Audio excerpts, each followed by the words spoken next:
আমাৰ বনকৰ্মী অৰুণাচলৰ যোন দুৰ্বৃত্ত আছে দুৰ্বৃত্তৰ ওপৰত কেছ কৰক তেওঁলোকে আমাৰ ওপৰত কেছ কৰিছে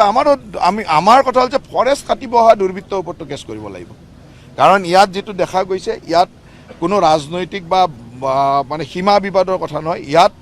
এছাম মানে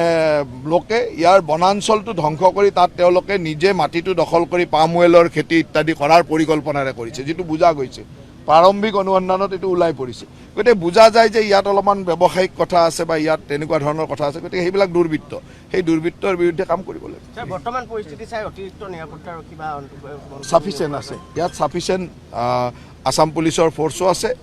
ফৰেষ্ট বেটেলিয়নৰ ফোৰ্সও আছে আৰু যদি প্ৰয়োজন হয় আমি তাত আমাৰ কাৰণে তো ফোৰ্সৰ কোনো কমি নাই অসম চৰকাৰৰ ক'ত ফোৰ্সৰ কমি আছে ফোৰ্সৰ কমি নাই ফৰেষ্ট বেটেলিয়নো আছে আসাম পুলিচও আছে ফোৰ্সৰ কত কমি নাই যদি প্ৰয়োজন হয় আৰু আহিব কিন্তু ইয়াত যিখিনি আছে সেইখিনিয়ে সাফিচিয়েন্ট ঠিক আছে যিকোনো খবৰৰ বাবে যোগাযোগ কৰক আমাৰ এই নম্বৰত 9181 307 2221